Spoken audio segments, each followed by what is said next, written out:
Hi, everybody. This is The Non-Prophets. This show is brought to you by the Atheist Community of Austin. I'm your host, Jeff D. My co-host is Mary McManamee. Hello. And our producer, Russell Glasser, is sitting in for Vic Farrow, who's off again this week. Hi there. Hey, guys. I want to thank you all for handling the show for the past several weeks, because I've been away for doing business things for a long time, and it's been driving me crazy. I have 3 weeks since I've been on the air, and I've been going completely bug nuts.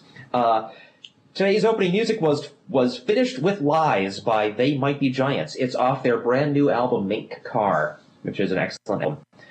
We're live April 13, 2002. The Atheist Community of Austin is a non-profit educational organization promoting positive atheism and the separation of church and state. With weekly meetings Sunday mornings at the Hot Jumbo Bagel Shop at 307 West 5th Street at 10:30 a.m., except for the first Sunday of each month when we have our lecture series at 11 a.m. in the Longhorn Room of Fur's Cafeteria at Norcross Mall. What's the first Sunday in March? May. You mean June? I mean May. May. Thank We'll you. get it right. One of these. It appears to be the 5th. That's probably then when our next lecture is going to be. May 5th. And the speaker will be... We don't know. We don't know. Oh, wait. That's right, because I missed voting. the last you set up. That's No. why I'm on. Yeah, What that's about right. Arlo? May Is it gonna 5th, come on no, when- May 5th is our elections. So Oh, yeah. we're not That going to have we're gonna a board speaker. of directors elections. Yeah. Okay. Anyway, that's all here in Austin, Texas. You missed a fabulous lecture. That's what I It heard. was very good. But That's pretty good. Ashley will be putting it on CD, too, so if anyone hasn't heard it, you can get a copy. ACA board meetings are at 10, right before our regular meeting on the second Sunday of every month. If you shop at the Randall's grocery store chain, you can give them our nonprofit organization number and have 1% of your purchase donated to the Atheist Community of Austin. The Godless Gamers meet Monday nights at 7 p.m. at my place. ACA Happy Hour is Antonio's in Austin, Texas, near Highway 35 and 183, Thursday nights at 7:30. For more information, call our voicemail at area code 512-371-2911 or visit our website at www.atheist-community.org. And you know, Russell, it's occurred to me that maybe we ought to give an email address during this section of the announcements, so that people who are listening to the show and want to respond directly to the show can easily contact us. Well, we have had plenty of people emailing us. I know, but I want more. If you go to the front page of the web page, then can That's the ACA webpage? Yes. And the email address The email is? link is right there, but it's atheist@atheistcommunity.org. Atheist at Atheist Community. Is that all one word? With the Atheist just like the web page. Community.org. Mm-hmm. That's us. Well, that's Russell. Okay. Now, I'm going to just barrel through these announcements and then we'll get into it. Okay. Oh, let's give a shout out to Vic in the chat room. Hey, Vic. Hey, Vic! Hey, dude. Vic's moving. How's the move going? Yeah. He says he's getting neck congestion. Yeah. Oh, man. About that. Hi, Paul. Hey. Paul Wilson is here, ladies and gentlemen. Paul, you're not going to be able to sit there. That's our producer's chair. Yeah. He needs to sit at the PC. Russell's but, driving. we can find you something else to sit in. The Bolt Creek Park cleanup that we've been announcing for a while has been postponed. I think the new date is May 9. Contact Michelle if you want to join in. And I'm sure she can give you for sure what the new date is going to be. Volunteers are encouraged to wear their ACA t-shirts and show Austin that atheists care. The hours are 9 to 3, but you can any time and stay as long as you like.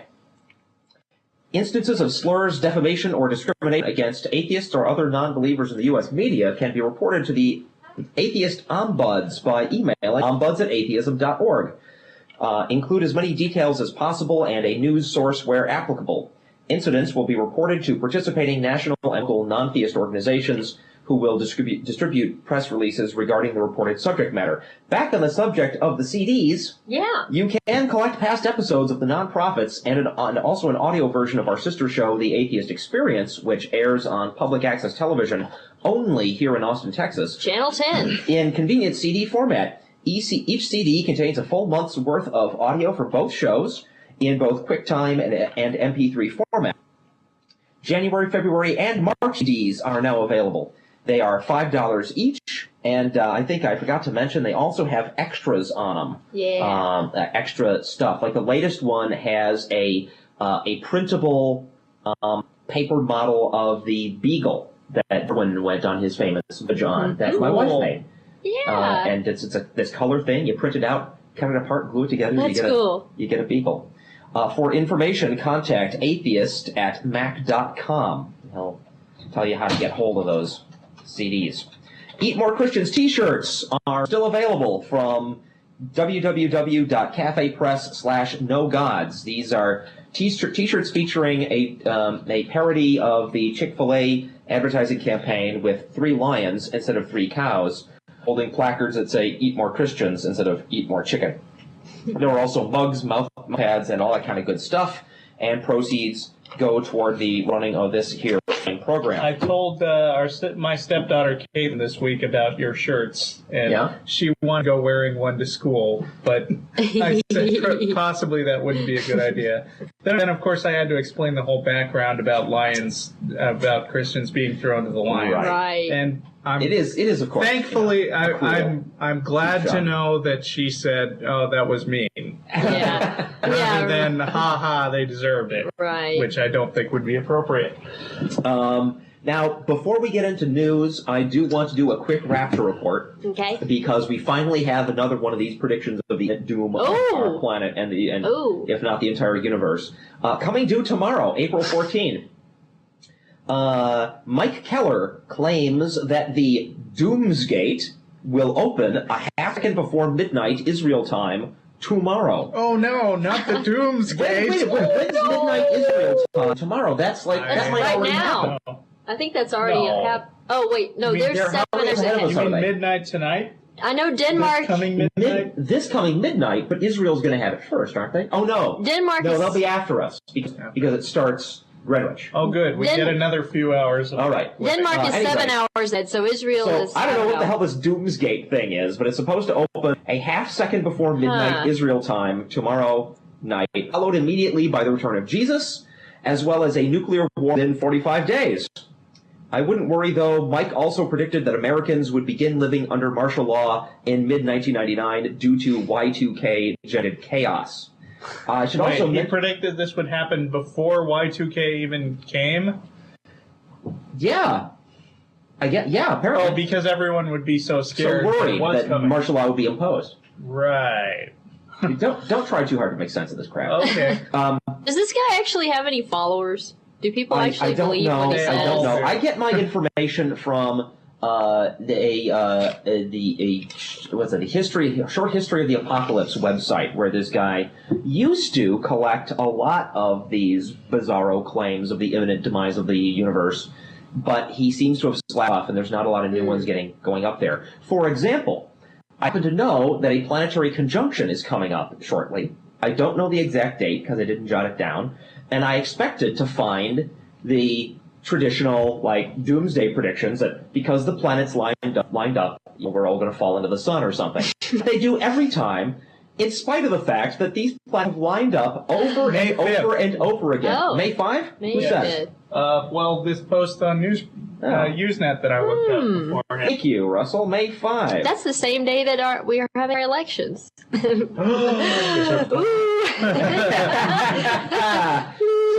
But I have not found any crazy people predicting that this conjunction is going to lead to the end of the universe, but I'm sure they're out there somewhere. So that's this week's Rapture Report. Wait, who is this? That's the guy with the website? Wait. I just see who is this in the chat room. Oh, he missed the name. The Doomsgate guy. Yeah. Oh, Doomsgate. Who predicts the Doomsgate in Israel a half second before midnight tonight, and the return of Jesus and nuclear war is Mike Keller, Keller. I'm sure they're all going to go want to find his way because he's got one. All right, let's do news. Starting with you. All right. I'm pointing at Mary for those of you. Yeah, they can't see, but that's okay. I wanted to mention briefly, and as we were talking about before the show, I don't know a whole lot about this guy, but E.O. Wilson a professor of biology at Harvard University, is slated to be one of the distinguished speakers here in Austin on April 17th. So that may have already ended. What is today? I don't even know today's date. I know it's not the 17th yet because I haven't finished my taxes. Okay, that's right. Good point. Yeah, okay. Right. I'm just out of it this week. I don't know what day it is. I don't know anything. Okay. But anyway, E.O. Wilson apparently will be talking about his theories on conservation. He was voted one of America's most 25 influential people by Time magazine, and as some folks have already mentioned, he's been hailed as the new Darwin, which, as you and Russell were saying, is probably a bit of an exaggeration, but that's according to Thomas Wolfe. And Wilson. If you want to know what he wrote, he has an article in last month's Skeptic magazine about some of his environmental stuff. E.O. Wilson. Paul, any relation? No, but I have read several of his books. Okay. And what's your take on E.O. Wilson? Real smart guy. He's a real smart guy. Sociobiologist. Originally got famous as a scientist for studying ant behavior and how ant hives work and how the ants communicate and stuff, and how ant colonies are intelligent effectively, even though the ants themselves are not very. And talk about the evolutionary processes that lead to things like that. And I guess it was back in the late 60s, early 70s, he was one of the leaders of the sociobiology movement, which went a little overboard in trying to explain human behavior in that kind of terms. But in general, he's very good. And his recent book on environmental issues, I read a review of it in the New York Review of Books that says it's a tour de force. And really scary. Cool. That's going to be it, Glenn? Hilltown, April 17th, and you can, we announced the phone, because we don't have if you're here in Austin and you want to get tickets, call UTTM, the University of Texas Ticketmaster box office, at 512-477-6060. I hate ants. I forgot what it says. You hate the book or you hate ants? It's a word. Okay. Okay. Yeah. If you ever come to Austin, Texas, then you'll know how bad ants can be. So I figured I'd sit in that chair and be the voice of Hyper Puppy. I hate ants. We have these threads down here They're called fire they'll ants. bite your limbs off. And that's one of the signs of the ecological apocalypse. They're not native. Right? That and those cute little geckos. Those cute little geckos, another sign of the end times. Why don't you guys leave that mic between you? Okay. And you adjust it so it works, okay? Okay. All right. Well, so what's in the news? All right. Here's my lead story, and I want to get to a personal anecdote that happened last night on 6th Street, which, as those of you in Austin know, is basically Austin's entertainment district. Right. But I'll get to that in a minute. First, I wanted to lead off with a story that's from the Associated Press out of Mexico City. The Catholic Church, basically, in and around Mexico City, several archbishops and leading bishops in the area have come out to say that they do not want any statistics on sexual abuse by priests released. Here's a direct quote from the Jalapa Archbishop Sergio Loubet. He's president of the Social Pastoral Commission, and he made these remarks in a city near Mexico City. He said, quote, "Dirty laundry is washed at home." If at all. Well, you know, when somebody visits your home and you soil their laundry, then it's not just your private business anymore. Yeah. That's the thing. Yeah. That is absolute bullshit. This is really, and it's especially atrocious, you know, considering the fact that, you know, why does abuse happen to begin with? Well, because it's kept secret and because nobody talks about it. And, you know, I mean, oh, good, I'm glad you have that. Jeff has got the article from magazine from the week, Can the Catholic Church Save Itself? And there are some excellent articles. Did I? No, we haven't talked about this yet. Can I read just a couple of paragraphs from this Time magazine article? Yes, please do. It's a section of the story on the on the priestly sexual abuse article. This section is called Looking to the Future. First, the institutional church has to acknowledge the magnitude of the damage. The Pope's cryptic paragraphs at the end of his Holy Thursday letter to priests hardly constituted a ringing mea culpa. At a stiff press conference afterward, I don't know why that word is in there. At a stiff press conference afterward, Dario Cardinal Castrillon Hoyos, a contender for the next pontificate. I think Jesus was the stiff giving the press conference. Sorted the avalanche of questions with a sample of Vatican stonewalling, sternly defending current policy, seeing the serious and severe internal rules the Church has applied to pedophile priests. These would be the serious and severe internal rules that Get say, shuffled around and let them abuse hundreds. hush it up and move him somewhere else where he can film more children. Yeah. The cardinal looked up from his text and asked what other institution had such guidelines. I would like to know one, he demanded, waving a finger, and I waved the finger again. This is radio. The American Psychiatric Association, the American Psychological Association, they all have guidelines about abusing the people you're counseling. Well, guess what? The Vatican has long dismissed all the fuss as an American problem, as if it plagued no other countries. In the corridors of Rome, prelates disparage the litigious nature of U.S. society and blame abusive priests on lax American sexual mores. Wow. But aren't the priests supposed to be following the church's sexual mores? Right. What difference does it make what the sexual mores of the culture are of the culture that they are in? What difference is that supposed to make? I mean, and even if there is a problem with American priests, then doesn't that mean they should have fewer American priests? Shouldn't they have quality control standards? Yeah, there should be foreigners coming over here. Wait a minute, if it's not the Catholic Church's responsibility what Catholic priests do, I guess it must be the secular humanists. Now wait, but getting back to what you were saying about American Psychological Association with strict guidelines, complains a Vatican official, quote, "In America, there is too much reliance on modern psychology in place of the Church's traditional wisdom." Oh, boy. Holy cow! Yeah, modern psychology says about that more virgins on the volcano. Really? Yeah. The problem is to keep being like we have been, only more so. Yeah. Yeah, funny how modern psychologists think it's bad to have sex with little kids. I don't know. Odd. Okay. And not because it's a sin, but just because it's really not good for the kid. Yeah. It kind of messes up the sense of relationship with other people. Seems like a perfectly legitimate reason you don't need a god to not screw little boys up. I have more news. And I have more news on the subject too. It gets worse. Let me finish this one. Just this one remark. To address your question about why would they hush it up when they know what's going on. Yeah. Okay, here's one bishop's rationale for that. Wait, let me just let you know about this because again, this doesn't. I'm not saying it's truly a rationale because it doesn't make any sense. Yeah, go ahead. But here's what he says: "Quote: The Church always recognizes civil authority, but it is not up to us to hand over our sons, the sons of the Church, to civil authorities." This is according to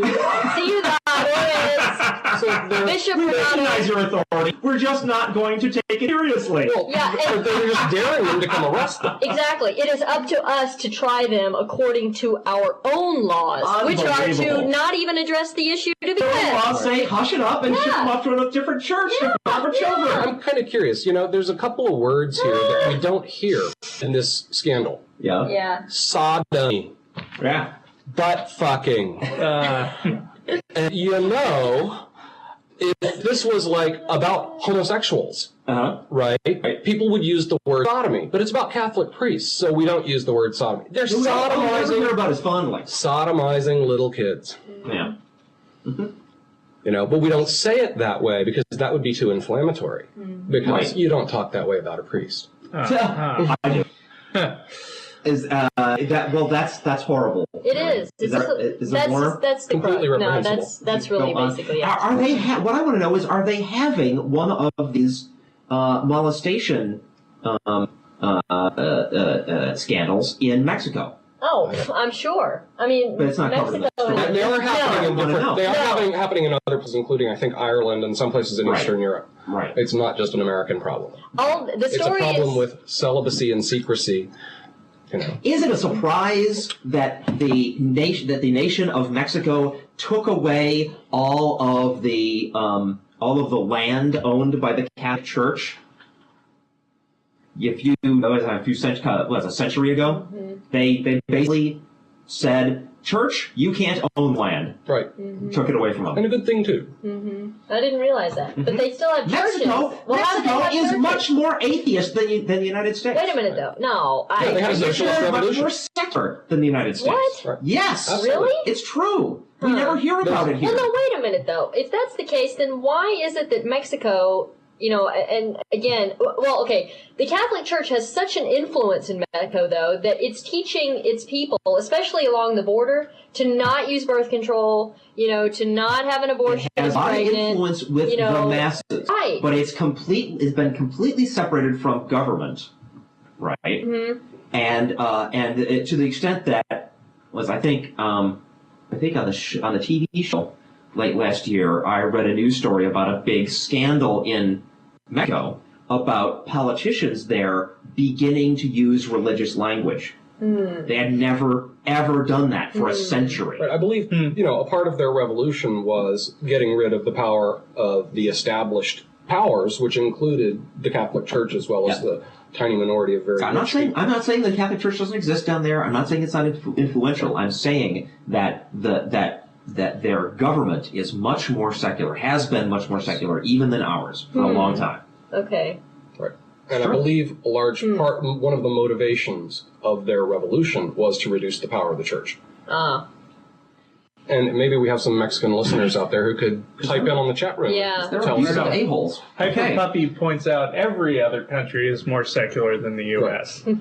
Even, of course, the ones that are ostensibly run not Saudi Arabia. No. Not a country where they locked the girls in the burning building because they couldn't get them out of the burning building without their Okay, you got us. And that has televised beheadings. Saudi Arabia? Oh, yes. Okay. Oh, yeah. Didn't we buy them a football stadium? Or No, that's Afghanistan. That's Afghanistan. That's Afghanistan, right. we bought them the stadium where they were beheading people. Yeah. Next news story, please.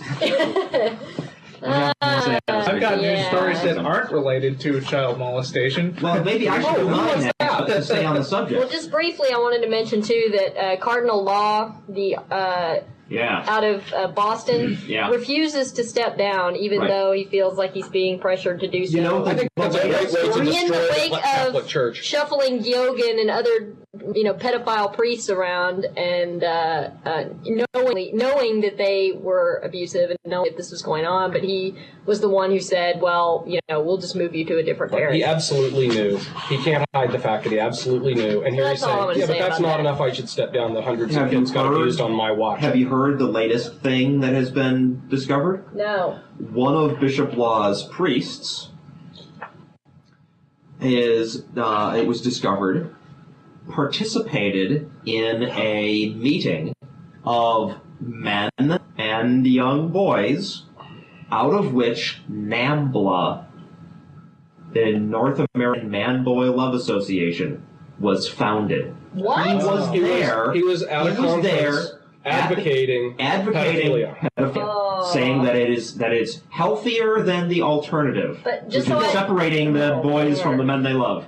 Yeah. Not law, but it was like It was one of his priests, and he knew about it and he hushed it up. And he's still a priest, and he teaches workshops on issues. Does anybody have any thoughts? They got through shuffling him around and having him abuse kids, so they now make him just bore other priests. Does anybody have any thoughts at all about what's going through somebody's mind that would make them think, "Oh, let's go ahead and hush this up," because I think this is a disaster. Sure, it's bad publicity for the church. I think it's great. Yes, and it's bad. It's better though if they keep it quiet. Because being a religious figure, like a priest or like a minister, is nothing if not a power trip. Yeah. I've seen this in my own parents. Okay. Again, my parents are hushing up things that are going on in their personal lives that ought to be the business of the people that they're supposed to be ministering to as and showing them an example of how to live. Okay, this ought to be their flock's business. They're hushing it. Why? Because priests being in a position to tell other people how to live is a power trip. It makes them special. So especially in the Catholic Church, where they have an explicit theology of intercession of priests between you and God. So not only do you not want to get the church in trouble and worry about your superiors giving you a hard time, you don't want to cast a bad light on the church, because that's how you get your sense of power, of authority. That's what makes you feel special. Mm. Horrible. People do have a right to a private life in priests, but when you're talking about abusing somebody else, I think that's where you have to draw the line. When you put yourself in the position of saying, I'm going to be a guy that says, for example, that monogamy is this divine holy institution, and people should not mess around, and you shouldn't have divorce and all this stuff, right? That whole package. Mm-hmm. And then you sleep around on your wife. I think that becomes no longer your private life. That is the business of the people you've been talking to. That is their business. Hypocrisy. You make it their business by putting yourself in the position of somebody speaking about that subject. If you hold yourself up as an exemplar, absolutely, and then you do the thing you're telling other people not to do, then it's other people's business. Yep.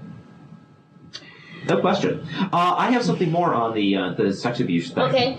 Sex abuse spans spectrum of churches. Despite headlines focusing on the priest-pedophile problem that was nicely alliterative, priest-pedophile problem in the Roman Catholic Church, most American churches being hit with child sexual abuse allegations are Protestant. And most of the alleged abusers are not clergy or staff, but church volunteers. Good, because I don't want to hear some fundamentalist Protestants going on saying, well, that was just the Catholic Church, and we knew they were evil all along. But hold that thought, that this claim that most of the alleged abusers are not clergy or staff. Okay. These are findings from national surveys by Christian Ministry Resources, CMR, a tax and legal advice publisher surveying more than 75,000 congregations and 1,000 denominational agencies worldwide. CMR's annual surveys of about 1,000 churches nationwide have asked about sexual abuse since 1993. They're a remarkable window on a problem that lurked largely in the shadow of public awareness until the Catholic scandals arose. The survey suggests that over the past decade, the pace of child abuse allegations against American churches has averaged 70 a week. What? 70 allegations a week on the average for the past 10 years. And that's just that they know about. Yes, they suggest that the 70 allegations per week figure actually could be higher because underreporting is common. Right. So we're talking about thousands of cases. They discovered this in 1998. Wow. That's normally part of the show. They discovered that about this underreporting in 1998 while going door to door in Dallas-Fort Worth communities, asking 1,606 families, 607 families if they'd experienced abuse from those within their church. Nearly 4% said they had been victims of sexual abuse by clergy. Now, you've heard of lay witnesses for Christ, right? It's an imperative sentence. James Cobble, executive director of CMR, who oversees the survey, says the data show that child sex abuse happens broadly across all the nations. The Catholics have gotten all the attention in the media, but this problem is even greater with the Protestant churches, he said. Sure, and it has nothing to do with even being in a church. I mean, sexual abuse goes on all over the world all the time. Yeah, but again, the reason we are focusing on this is we are an atheist show, and these are the very people who are putting themselves in a position of pontificating about the way to behave to their flock. I understand. Now listen now. Only 5% of the churches in the United States are Roman Catholic. But they're big church on average. Yeah. Because they have much more than 5% of the population. Okay. So, the CMR findings also reveal most church child sex abuse cases involve a single victim. lawsuits or out-of-court settlements were a result in 21% of the allegations reported in 2000. Volunteers are more likely than clergy or paid staff to be abusers. Perhaps more startling... Wait, say that again? Volunteers are more likely than paid clergy to be abusers? According to this study, most of the abuse is at the hands of volunteers, not at the hands of clergy or paid staff. Okay. But wait. Yeah.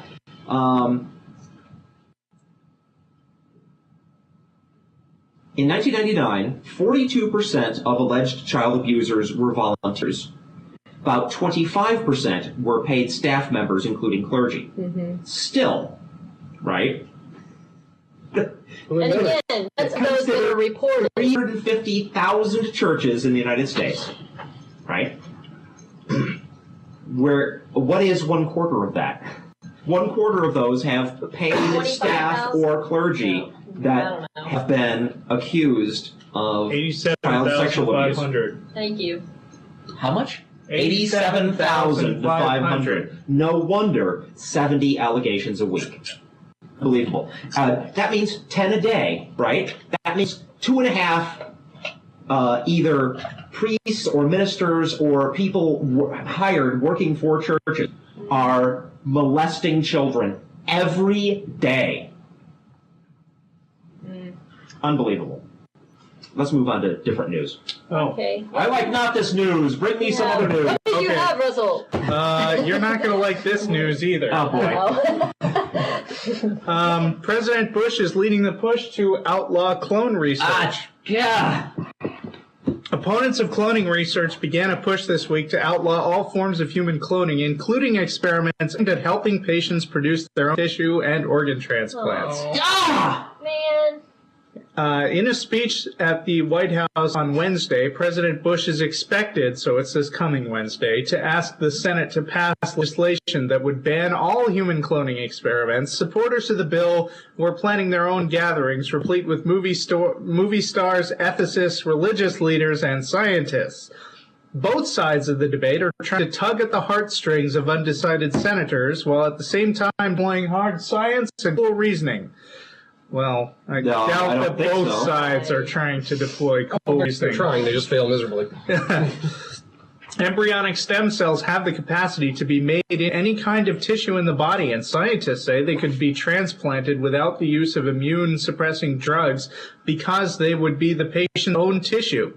Scientists say they might be used to treat a range of diseases from Alzheimer's to juvenile diabetes, and they say the embryo would never be destined for a woman's womb. So it's basically sort of like sperm going off into nowhere. But opponents say it is wrong to destroy a human embryo, no matter how early and no matter what the reason. Opponents also argue that there are other scientific avenues available. Of course, notice that none of the people who claim that tend to be scientists. Right. And there's more. One bill sponsored by Kansas Republican Sam Brownback and Louisiana Democrat Mary Landrieu would outlaw all forms of human cloning. As written, it would also outlaw the import of technology developed outside the U.S. that used human cloning. Wording that disturbs even some supporters of the ban, as it could mean that medical breakthroughs made in Britain, for example, where cloning is legal, could not be used to help Americans. Yeah, that's completely insane. Shooting ourselves in the foot is not sufficient. Let's shoot ourselves in the head. Right. Yeah. Well, now wait, though. I mean, I don't know. I don't have any problem whatsoever about cloning tissue or cloning organs or anything like that. But when it comes to cloning people, I do have a problem with that. Well, the question is, they're not an embryo, they consider a... Well, see, I don't. Right. Right. All right. Like Bill Hicks said, unless he's in my phone book, he's not a person. I don't know if you can clone just an organ without cloning a whole person or a whole embryo. There are techniques for turning off the expression of various body parts. Right. And so all of these cloning but you may techniques have to. What you might have to do is clone an entire bag of interconnected organs, but it wouldn't have to have limbs or a head. Right, but the basic Or a technique is brain. that you take a human egg, Yeah. And you replace its nuclear material with the nuclear material from some cell of something you want to clone. And so that egg cell then develops expressing those genes. Okay. Actually, you have to zap it with electricity to reset some things and it starts over, which that was the shocking thing they figured out how to do. That was so simple. With Dolly. Yeah. So what they are doing is creating an organism, which, if you believe the soul enters the body at the moment of conception, there's an interesting question of, is that conception? It's not the way we normally do it. Right. That collection of chromosomes already existed. That is fundamentally the reason why religionists are against this, is because it raises those kinds of issues. It makes it possible for stuff to happen that their religious beliefs do not accommodate. Right. It's stuff that they can't really find a definition for within their belief system. So rather than try, they just say, "Oh, well, it must be bad. No, it must be bad." Yeah. Well, so but I claim these are zombies. They have no. Well, now there's no moment of conception. Soul doesn't enter the body. We can like raise them to adulthood and torture them, and they got no soul to feel it. That's your claim? It's a little bit facetious. Well, so are you all saying that you would like to see human cloning? I mean, not just organs. I am saying there needs to be actual, practical, sensible reasons to refrain from developing a technology, as opposed to, well, it's icky. Or it's God, right? Well, I mean, and there are valid reasons not to do certain things.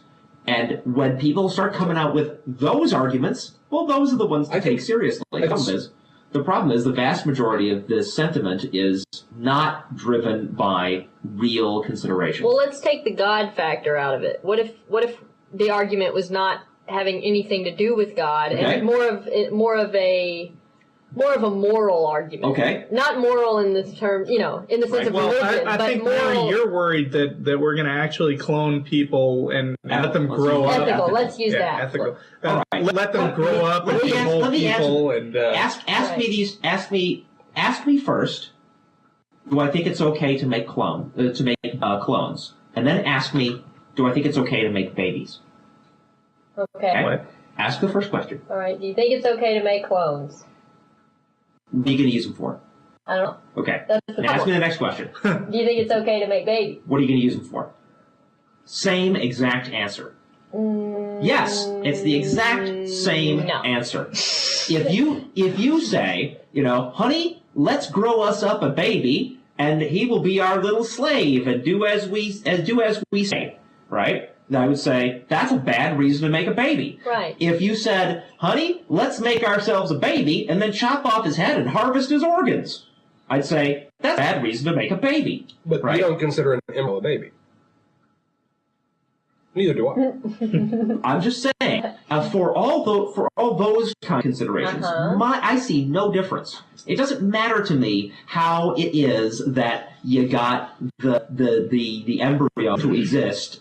Right? It doesn't matter how that started. It matters what are you going to do with it. And we already have laws against slavery and murder and organ legging. I mean, that's already covered. I don't see what the big deal is. Well, I think the big deal is the fact that we already have 6 billion people on the planet, and I'm not saying that people shouldn't be able to have children anymore, but what I am saying is that if we start cloning people, that's going to add to the burden of the planet, and we have no other way to feed the people we have now. No, then it's just a question of how many children you have, rather than whether they're clones or right. Again, it makes no difference how we're getting them. It makes no difference. What matters then is population and resources. Period. Well, so why clone people? I mean, we already have babies. If it's an issue, it's an issue both ways. There's nothing about cloning that makes that a viable target that you should say for saying no, we shouldn't do that, and not plain old garden variety procreation. Paul has something to say. Yes, Paul? There is actually a version of a cloning ban I think I would go along with, and most scientists would. Now, this is a really bad time to clone human beings and try to let them develop to the point of having brains, feeling things, and becoming actual people. Because these techniques don't work very well. most of the embryos just die immediately. Most of the ones that don't die immediately have something grossly wrong with them genetically. Most of the ones that don't have something grossly wrong with them genetically may have subtle things wrong with them genetically. So isn't that reason enough? Well, that's a good reason not to take these embryos. The reason not to take the embryos and turn them into children by developing them for 9 months and whatever. So, and that's not what this ban is about. A practical, sensible option to that. The technology is not there yet, but we should be cloning and babies. some of them turn into Arnold Schwarzenegger and try to take over his life, and that's a very bad idea. And see, all that pisses me off, there should be no frickin' theologians in our government buildings trying to talk our congressmen and senators into banning cloning. They shouldn't even be there. They have nothing to say. They have nothing to say on the subject. Yeah, but Okay. but Now, the people, fine. Let's examine the actual considerations. Scientists should tell us what the actual potential is. They should tell us what the actual hazards are. That should all be taken into account. Fine, get no problem with that. I would never promote we must have cloning at all costs, right? Mm-hmm. Full speed ahead and the genetic defects. I wouldn't support that. But if we're going to talk about what's wrong with it, let's talk about things that are actually wrong with it, not made up bullshit that has nothing to do with anything. Yeah. Okay. Well, so Bush doesn't like cloning. Want to know what he does like? What? He likes church. Of course. He likes tax breaks for churches. President Bush is calling the Senate to pass legislation boosting religious charities by Memorial Day, the latest in a string of presidential proddings.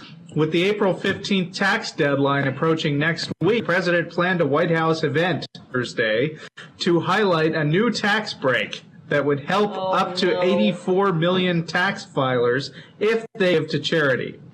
A fact sheet prepared by the White House explained that Bush was urging the Senate to act on compromise legislation introduced in February. Over the last week, Bush has urged Congress to act on bills concerning energy, trade, terrorism, and cloning. The legislation pending in the Senate is a scaled-back version that Bush originally proposed and what the House approved. Well, let's see. It's all about charitable choice, yeah.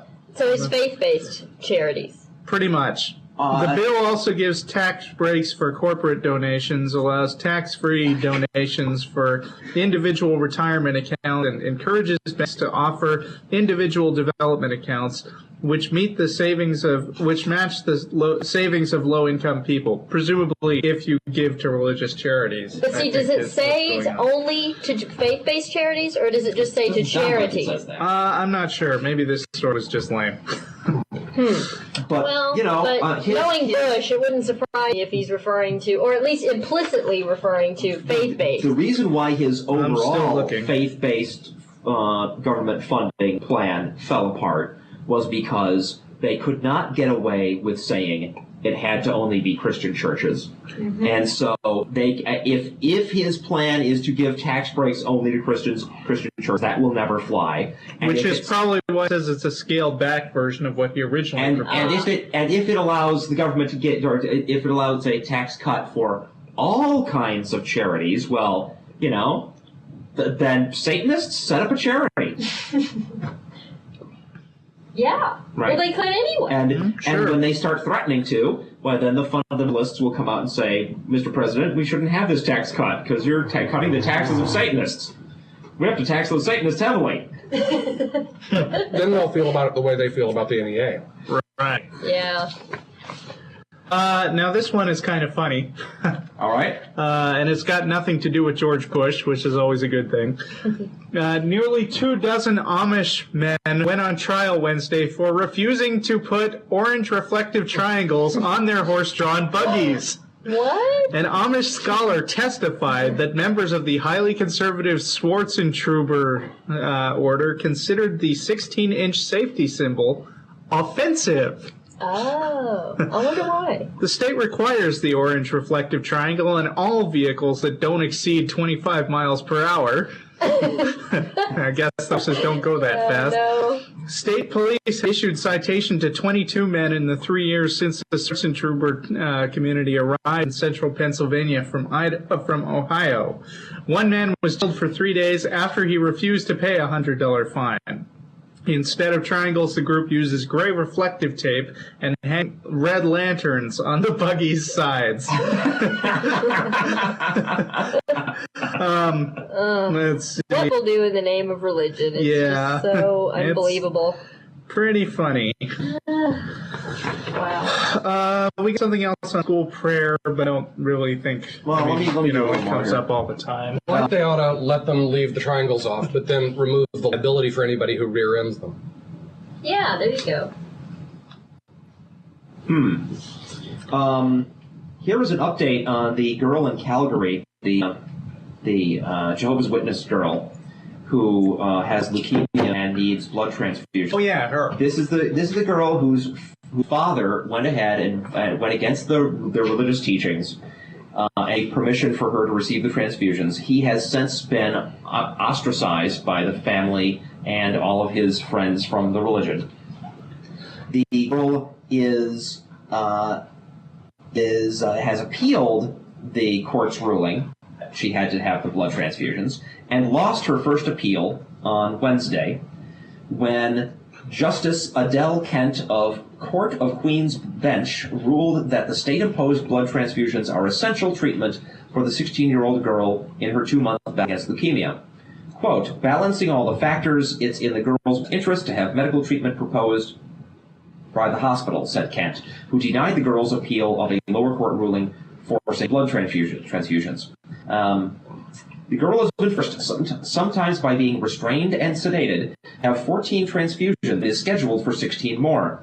After the transfusions, combined with intense chemotherapy, her leukemia is now in remission. The girl's father consented to the blood transfusion while his wife and 2 daughters support the teen's wishes. It's been tearing myself and my family apart, the 51-year-old man said outside court, but there's only one happy ending, and that's if my daughter survives. Good for him. That guy has so many points with me. Yeah. In an affidavit, the girl's mother said her daughter's forced treatment bears, quote, a chilling resemblance to the way Nazis mistreated Jews. What? Judge Kent discarded that argument. Quote, if the girl's mother truly believes what she says, then it is a very strong indication that she has no perspective on her child's current medical situation. Right. Who's the Nazi? And So let me get this straight. And thus cannot make decisions for her. Let me get this straight. The court is ordering them to do something that will save the kid's life. Yeah. And that's like Nazis killing millions of Jews. Here's why. Because the Jehovah's Witnesses believe that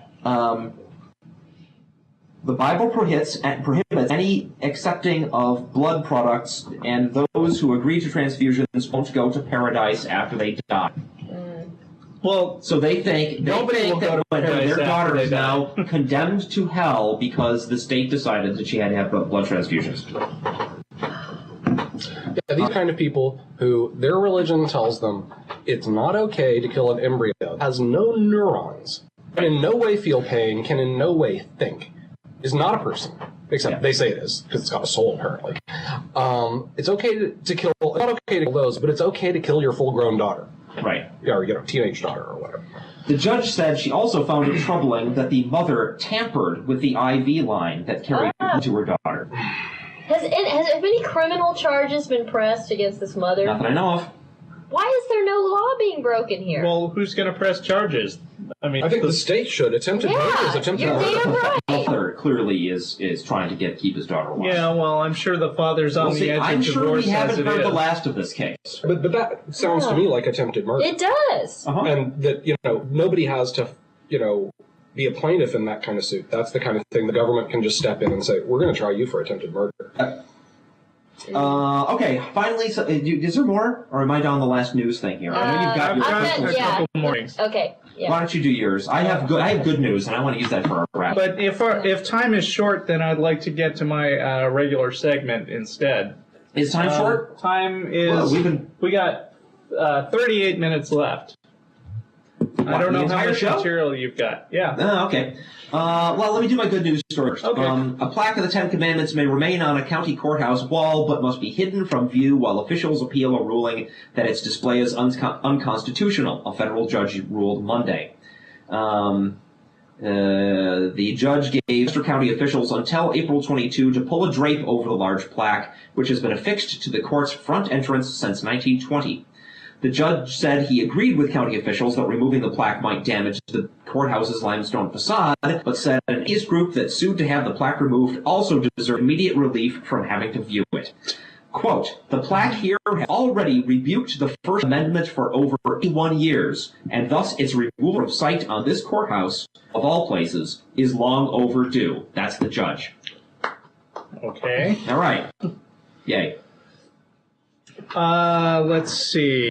I'm going to skip the school for one, because it's pretty minor. And we've also got a creationism one, which is pretty minor too, but I'm going to read it anyway because it has such an amusing quote at the end of it. All right. Under threats of lawsuits, this is in Joe's, Colorado, under threats of lawsuits, school board members in rural Joe's unanimously defeated a proposal that would have taught creationism alongside evolution in the classroom. Everybody in this room knows we have no money to fight a lawsuit. That's their excuse. School board president Bob Ketcher told an audience filled with parents, students, teachers, and community members. The intention wasn't to preach or persuade, he and other board members said, but to inform fully. We wanted the kids to have a balance, Rector said, to be able to make up their own minds. Right. Because kids are, of course, the people most qualified to make decisions on science. Right. Like I always say, I mean, you know, if kids had their vote, then they could vote calculus out of curriculum and like Sony PlayStation classes in. Yeah. They can vote to counteract that 2 + 2 = 5. Yeah. Anyway, at the end of this, there's a quote from a school board member who basically was one of the people who Morris gave in at the threat of lawsuits. Well, they all did. But also closed It was with, unanimous both times. I ask you just to use common sense, he said. Have you ever seen a bang or explosion create something? Now that's just pathetic. I mean, Big bang is a metaphor. Right. It does not mean there was a explosion. Good grief. I mean, he's rolling over to accommodate these perfectly reasonable legal statutes, but he can't help throwing in one last jab, which he probably read in Morris's Creation Science or something like that. Yeah. If you're enjoying our show and want to receive emails reminding you to tune in each week and chat with other listeners between shows, you can join the reminder list by going to groups.yahoo.com/group/atheist_non-prophets radio show. And thank you, Wendy Britton, for volunteering to set that up and moderate it. Wendy was here back from Seattle for a visit this past week, and we all had a lot of fun there. And we miss her. She just left today. And that chat, which takes place live in parallel with the show every Saturday from 2 to 3:30 Central Time, is at www.atheistnetwork.com.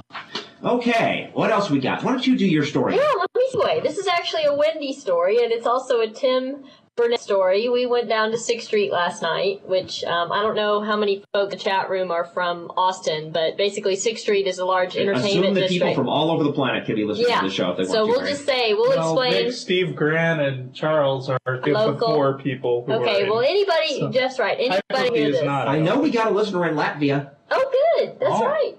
It's Arlo. Arlo, yeah. But that's okay. and that's Arlo's, all right. Arlo's bride? Oops. Yeah. Yeah. Okay. So last night we were club hopping and we were walking down just on 6th Street, and there was this guy and he was handing out Christian pamphlets and literature and things like that. So at first we walked by and we just thought, we're not going to say anything, and we made it about a block. And we thought, oh, we just can't let this go, you know? So we've just got to go back. You dared each other. But yeah, we just said we've got to go back and debate this guy, you know? We just couldn't let it slide, so to speak. So we started just asking him questions. And he said he was saved 4 years ago. And Wendy kept asking him, well, you know, what did you do that was so horrible where you felt like you had to be saved? Well, he never really said, but he did kind of allude to the fact that he used to party himself on 6th Street, and, you know, I guess he felt really guilty about that, or, I don't know. And where was he when we found him? Yeah. He was living vicariously Still through everybody partying else. on 6th Street. Is he going to open up a box next to Leslie? Yeah, I don't know. But anyway, so, you know, he's standing there, and he's handing out his literature, and this is so hilarious, because he says, you came to me, I did not come to you. And Wendy said, but you're standing in the middle of a thoroughfare. And he's picking out his little pamphlets and stuff. And so we all, you know, Tim asked him some things, and we all did. And basically, Wendy and I started singing at one point. We were saying, you know, what's God got to do with it? Oh, all right. I don't think he appreciated that very much, but we thought it was kind of cute. But the main thing was... After how many drinks? Not very many. Okay. Actually, no, we'd had a little bit They're just like that. Yeah, we're just that way. So, yeah. So it was kind of funny. And the other thing, though, that really struck us were really two things. One of which was he wouldn't really let us speak about atheism. You know, he would interrupt, and Wendy in particular, he was pretty bad about interrupting her if she wanted to, you know, call him on something. Mm-hmm. You know, because remember, when Wendy was here last week, he said, you know, when her mom and her friend Arthur went out to dinner, and her mom said, or Arthur asked her mom, he said, well, why do you not believe? And she said, because it's stupid, you know? and so, you know, Wendy kind of takes that attitude, too. It's like, why do you believe this stuff? Because it's stupid. But, you know, so basically wouldn't really let Wendy get a word in edgewise, I think, for that reason, because he felt threatened by it. But the main thing that really... Because Wendy is so threatening. I know. Oh, man. She's so scary. She is, yeah. So, you know... But the main thing that really struck us was he said that if I didn't believe in God, then I would go around murdering people. Right, that's him speaking about himself. Right, about himself. And we just thought that was so bizarre, but yet it's something that we've heard before on the TV show, and I know that it's an argument that a lot of Christians use, but I just wanted to get everybody to chime in on that, because... if it were true, yeah, then we should definitely lock these people up just in case. Because every now and then one of them is going to lose their religion. And if they're going to go around murdering people, they told us. Yeah. I mean, just lock people up and throw away. Yeah. I mean, honestly, in a way... More than half of the people in Britain are unbelievers. Now, explain how it is they can get by with an unarmed police force. Yeah. Well, if this is all true. Well, look at Israel. I mean, they're like a third to a half atheists and agnostics. Don't get me started on Israel. Well, there are some problems. I'm sorry, Israel is not a real good example of atheists. Yeah, not right now. They're mostly atheists. They're not a good example of atheists behaving themselves. I don't want them being my poster children. Wow. Yeah, but... and well, that sounds like fun. Yeah, and it was. And the other thing that he said was that he could not come up with any reason. One point, we all asked him point blank. We said, well, if, you know, why do you believe God? You know, because there's no proof for it. And the only proof that he could espouse was the Bible. You know, and to all of us, in it that it's true. Yeah, to all of us, that was just it's just unfathomable how that's your basis for the rationale when there's no rationale in the Bible for anything. And it's all allegory and metaphor. And when you have a bunch of Orthodox Jews coming out saying that none of this stuff ever really happened, you should start worrying about using that as proof. Right. So yeah, it was amazing. It was interesting, and so it just kind of made us think that maybe what we need to do is have another TV show where we just go and talk to street preachers, you know, and just. I've done that myself. Have you? This past fall, I was in Milwaukee, Wisconsin, at Gen Con, which is a big annual gaming convention. Yeah. And street preachers were out there proselytizing to the gamers. And one of the most amusing things to me was their whole angle was, well, you know, you believe that there's magic, don't you? It's like assuming that because people play fantasy games that they believe that there's really magic. Now, to be honest, some gamers do actually believe in that stuff. Because a lot of them are really freaking stupid. But that's true. But any society. That's like stopping people outside of like Terminator 2 and saying, you know, we want you to join our anti-evil robot organization because clearly you believe that evil robots from the future come back to attack us. Right. Have any of you guys ever read the polling report? No. Great outline, very long, but sort of an outline of Patricia Polling and her crusade to destroy Dungeons and Dragons players. Oh man! You know, she's whose son committed suicide because his character died in D&D. I'm sure it's the claim. Yeah, that was her claim, and you know, it's analyzed in the polling report, and it turns out he had a lot of other problems too. But I'm sure that's part of the inspiration for the famous Dark Dungeons tract of Jack Chicks. Sure, of course. Anyway, just search the internet for polling report. It's a fascinating read. Pulling? Yes. Okay. I will write that down. Okay.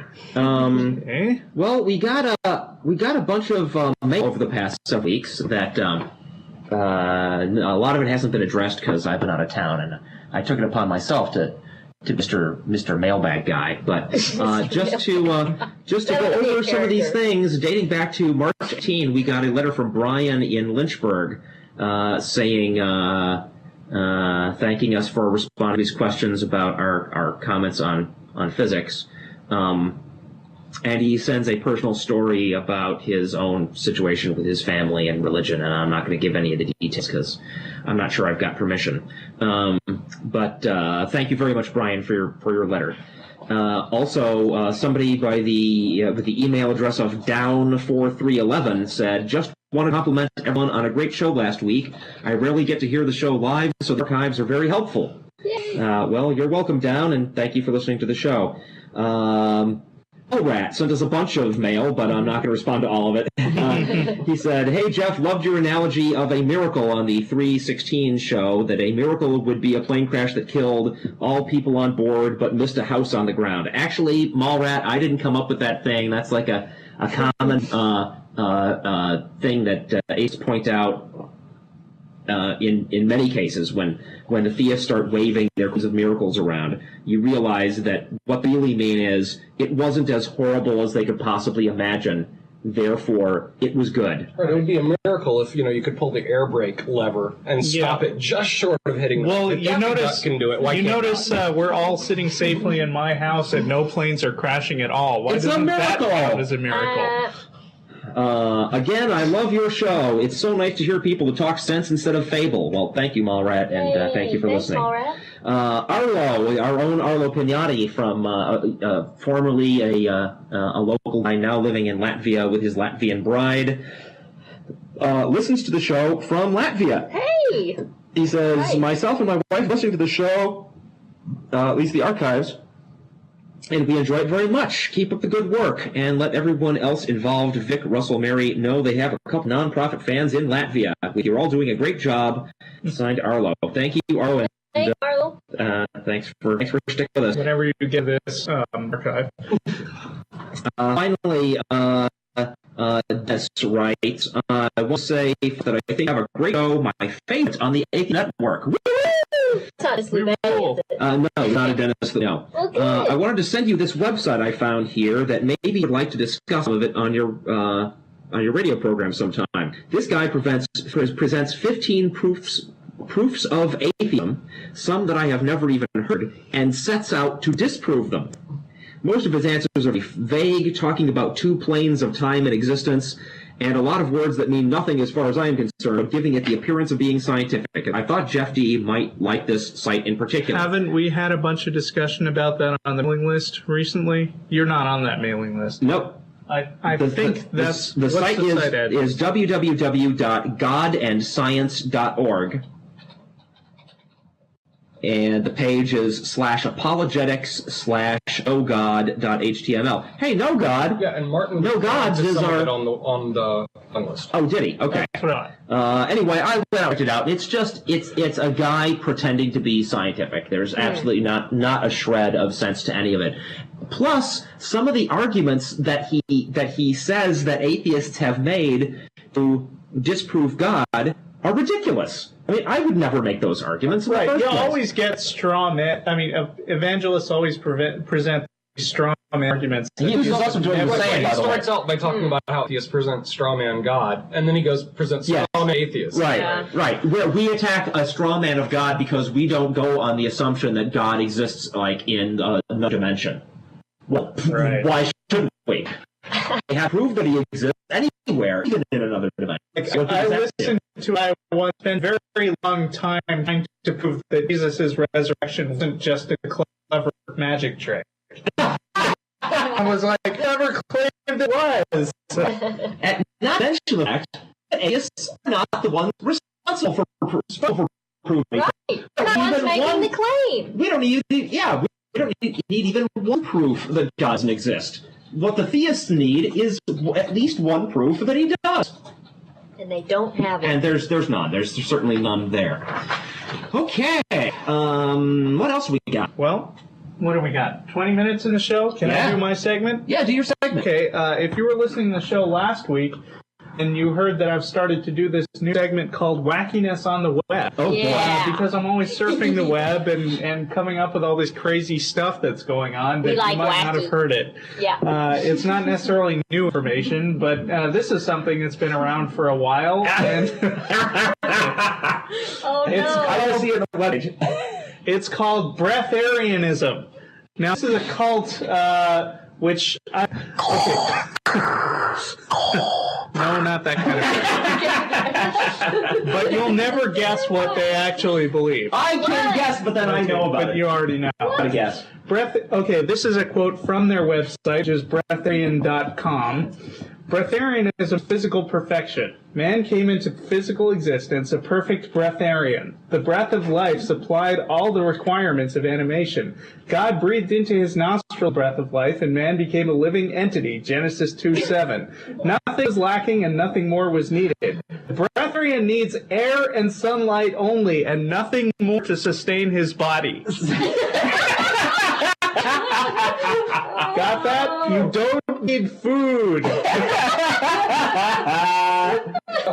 Oh, man. Was it say got that? No. I just that. Sounds That was like me. this is a ripoff of Hindu yoga people. Really? Certain people in certain varieties of yoga, they believe that, do yogic flying, they can levitate. Well, actually, if you manage to get a video of this, they're bouncing on their butts. Right. Yeah. And they're levitating in between. It's like, Right.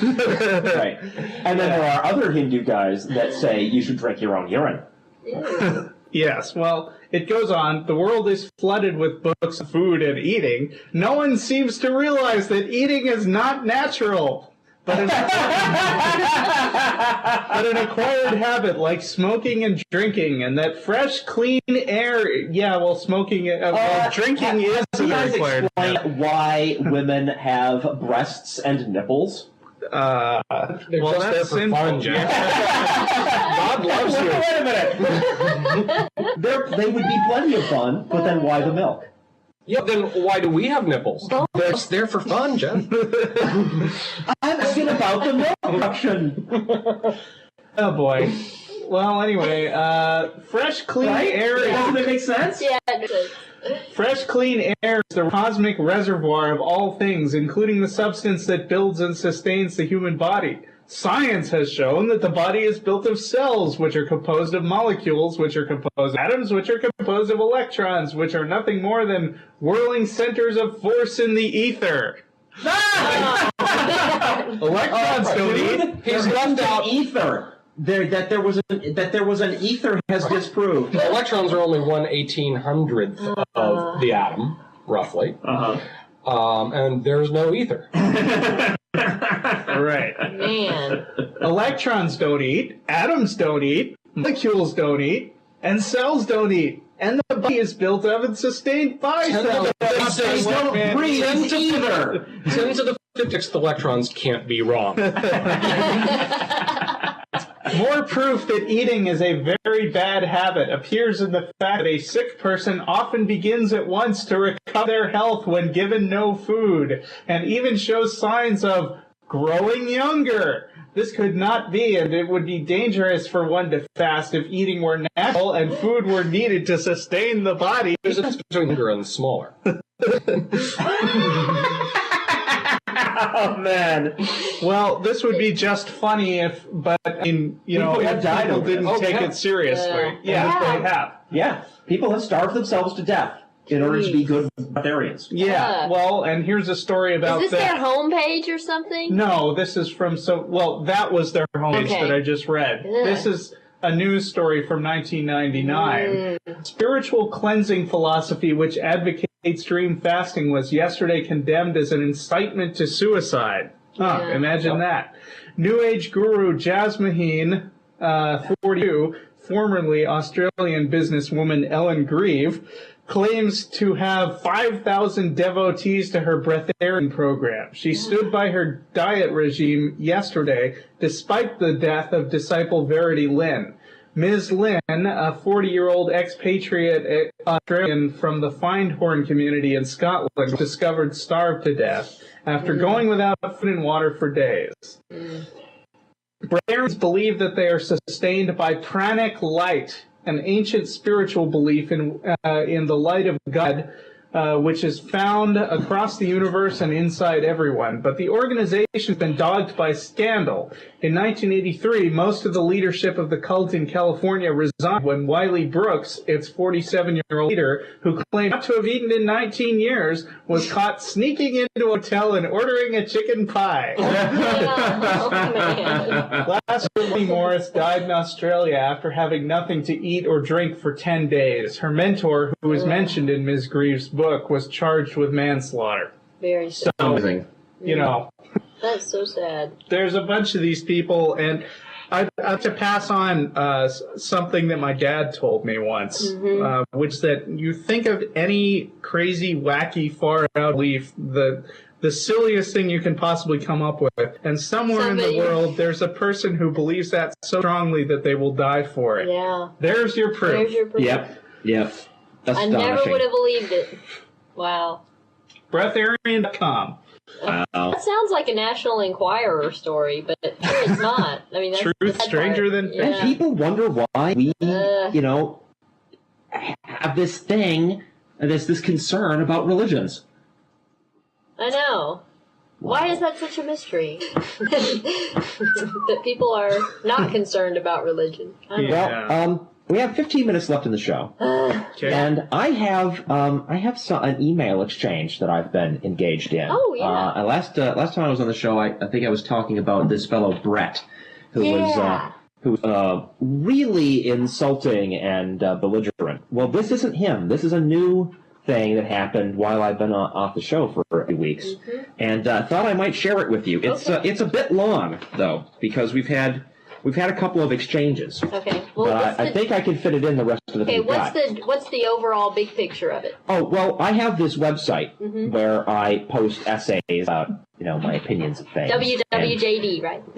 No. Jeff do? The page is the page is WWJD. What worries Jeff D? And people occasionally encounter my page and read the article and send me angry letters. That's how Brett found out about me. What's with FD? Who's saying who wants to be donuts? So if you'll indulge me, I'll let you know. I'll read the gist of this exchange between me and somebody whose email address is Hi Jeff and Sue. Sue? So I assume this is Jeff writing to me. Okay. I'll just call him Jeff. Now this is, he wrote me a letter. Oh. I responded. He wrote back. This is my second response to him. Okay. And so there are bits of the previous exchanges embedded here. Okay. In his original letter, he wrote, I read with curiosity a few of your articles. I've come to the conclusion it's just another Christian bashing site, which prompts me to ask, why concern if you aren't a believer? That's the question I've asked to others who've created the same sort of site. Mainly the answer is something like, I want to rid the world of this ignorance, generally speaking. To which I responded, that is correct. He said, why? If you don't believe I and a billion other people and billions before you or I ever existed, what's it to you? And to which I say, I have to live among those of you who do believe, and your beliefs affect my life. For example, the religious right campaign to turn America to a theocracy, create science in public schools, Christian prayer in public schools. Must I go on? He wrote, it's ridiculous for you to champion what you don't believe in, and in fact say does not exist in the first place. That simply does not make sense unless you intuitively know and understand, as the Bible verse you quoted in one of your articles, Hebrews 11:1 says, indeed, you have faith in a creator God, but suppress the very notion of your creator because of your own pride. And quote another Bible passage, Isaiah 14:14. It's like the guy on the street. He said, no, I do not have any faith in your God. As far as I've been able to determine, he doesn't exist. But I am painfully aware of the fact that Christians exist. You're the ones trying to take over my country and make me a second-class citizen. And there's a bit here where he goes off on a tangent about how he used to be an alcoholic. Mm-hmm. He got cured by finding Jesus. Yeah.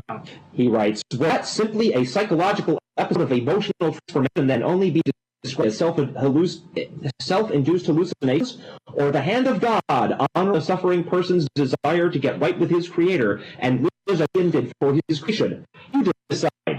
So I responded, A, it was a self-induced hallucination.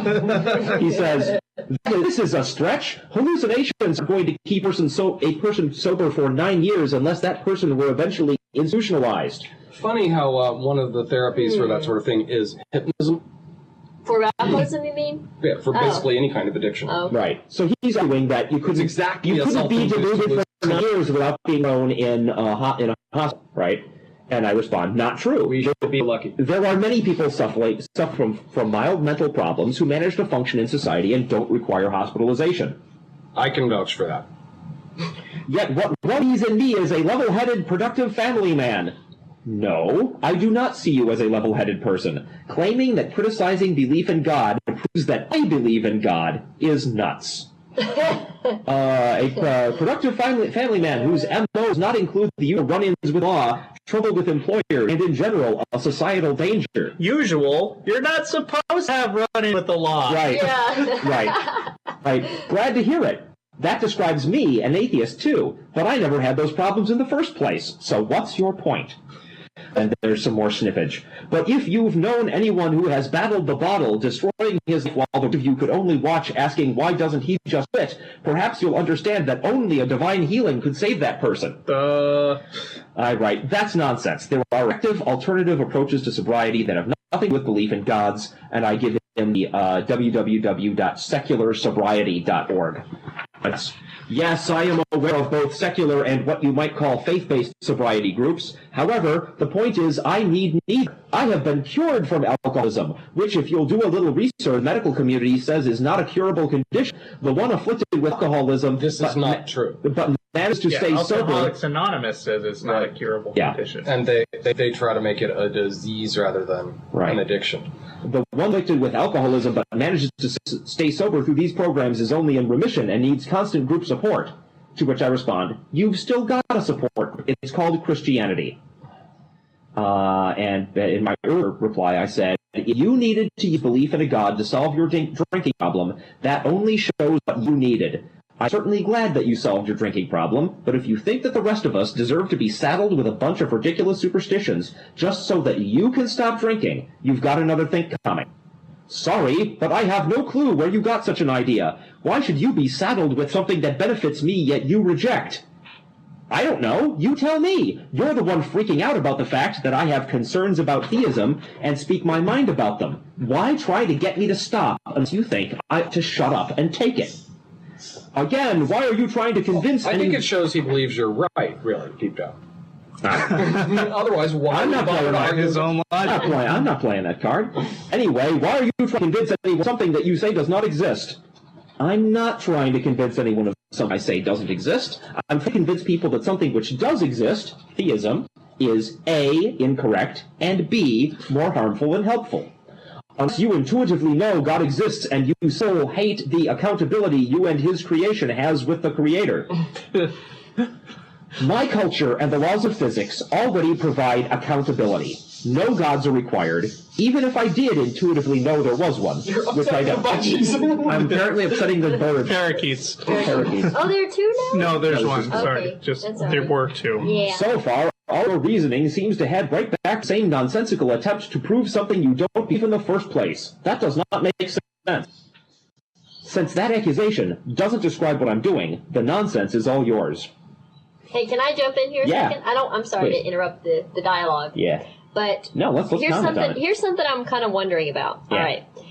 I used to date a guy who was an alcoholic, and he had been sober for 3 years when I met him. So to me, it was like not even an issue. Right. But he regularly went to AA meetings. And I was an agnostic at the time. I hadn't fully decided if I was an atheist. But now I know I am. It's all right. Good for but you. Anyway, yeah. I finally got off the fence. But Religion is a curable disease. yeah, but the thing that always struck me was, we would talk about it sometimes, very similar to, the dialogue you were having with this guy. Right. And, I guess the consensus I came to is, even though I don't agree that God that makes somebody sober, I kind of feel like if that works for him, just like it worked for the guy that I dated, I mean... Yeah. Who am I to tear that down for them? And personally, I think that what really keeps that person sober is just not wanting to drink and get fucked up anymore. That's really ultimately what it is. My and response- God has nothing to do with it. My response to that really does come down to what I said to the guy, right?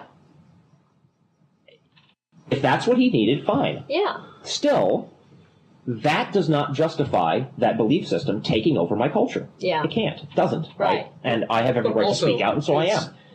It's likely that he didn't need that. It's an attribution error. But I'm willing to cut him some slack. I'm not. All right. Well, we're down to a couple minutes. Yeah. The issue is, is it possible that in speaking out against theism might be depriving some people of a thing that they believe that they need in order to solve their personal problems? Yeah. Right? Mm-hmm. You can't help but not. I can't help but not have an effect. Right. Some of it's going to be good and some of it's going to be bad. My argument is religion does more harm than good.